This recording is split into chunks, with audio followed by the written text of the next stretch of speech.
Hi everyone! It's me, Clara Matos. So for today's video, ipapakita ko nga po sa inyo dahil pumunta po ako sa puntod po ni Papa. Itong ipapakita ko po sa inyo, yung may dagat po. Dito po yan sa Hamorawon. Sa mga gusto pong maligo, pwede po kayong pumunta dito dahil may cottage naman po at maganda po yung tanawin at yung bato nila dahil sobrang ganda at malinis po. So bago nga po ako pumunta sa puntod ni Papa, ay nagmotor-motor nga po muna kami sa may una-unahan para nga po mai-video ko nga din po itong view ng dagat. Bali si baby po pala ay iniwan ko munang saglit kay Andy dahil hindi po siya pwedeng isama sa sementeryo. Bago ko nga po pala ituloy itong video ay nagpapasalamat nga po muna ako sa inyong lahat. Unang-una, maraming salamat po sa patuloy na pagsosuporta nyo at sa pagtsatsaga na panoorin po yung aking mga video. Huwag na po kayong magtaka dahil sa kada video ko ay araw-araw ko po kayong papapasalamatan. Kahit na magsawa po kayo na marinig yung boses ko sa kakapasalamat sa inyo. Kasi kahit papaano ay nagkakaroon na din po ako ng earnings nang dahil po sa inyo. Kaya naman, wag po kayong magsawang suportahan po ako. Ang hindi nyo po pag-skip ad sa aking mga videos ay malaking tulong na po ito. Kaya naman, kung hindi ka pa po nakasubscribe sa aking YouTube channel, please click subscribe and click the notification bell po. So, dahil sa sobrang daldal ko, ayan nga po at nakaabot na nga po kami sa sementeryo. Bali, ganito nga po pala yung itsura ng puntod po ni Papa. Nagdadalaw naman nga daw po dito sila Roslyn, yung mga pinsan ko po. Pero hindi po talaga matigilan na yung damo ay tumaas nga po talaga dito po sa puntod nila Papa. Bali, ang katabi nga po pala dyan ni Papa is yung pamangkin ko po na namatay dahil po sa asthma. Dahil kami nga po talaga ay may mga lahi po kami na may asthma. Si Papa naman po ay nandyan po sa loob yung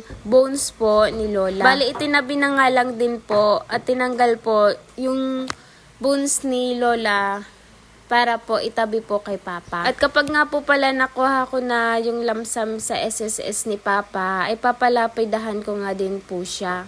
By the way, meron na nga din po kasing lapida si Lola. Kaya yung kay Papa na lang po yung ipapagawa ko at papapinturahan ko na nga lang din po. At syempre, lilinisan nga po namin. By the way, bumili nga lang po kami ng 3 kandila. Pero sinabi ko na nga lang din po sa pagpapasindi ko na para sa kanilang lahat na pamilya ko, yung isisindi ko. At bumili na nga lang din po ako ng chichareya na makakain namin. At meron nga pong soft drinks. By the way, nagso-soft drinks lang din naman po ako ngayon. Dahil matagal-tagal na nga din po ako hindi nagso-soft drinks. Dahil sa paulit-ulit ko pong na-hospital ako dahil sa UTI. Bale, ito ang kasama ko nga po pala, yung naka-red na jacket. Ayun nga po yung partner ko.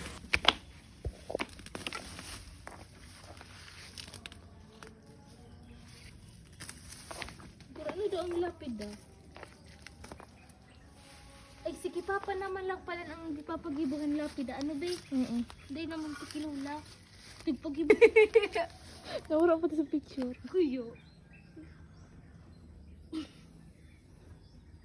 Ayusa.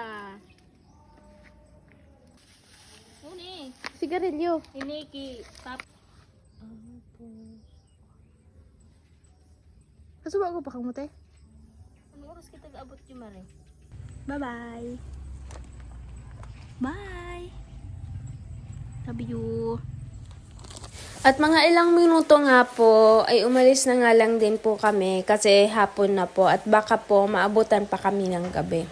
At pagkatapos ay dumiretso na nga lang din po kami sa dulo po ng Hamorawon para nga po magkinalas dahil gutom na nga din po kami. At sa mga gusto nga po palang pumunta na malapit dito sa Hamorawon ay pwede po kayong pumunta dahil sobrang mura lang po ng kanilang kinalas.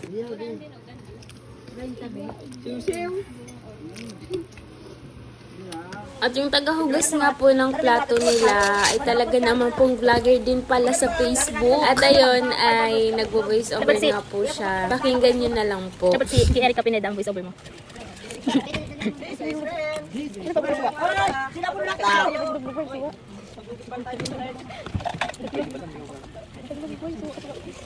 Teka, magluglog. Sino mo da? Tuwa. Tingin ko. Tuwa.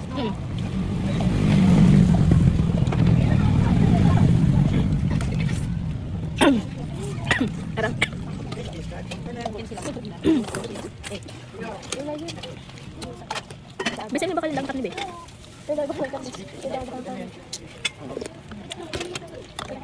Isang ebon alar na. Ang mga tao.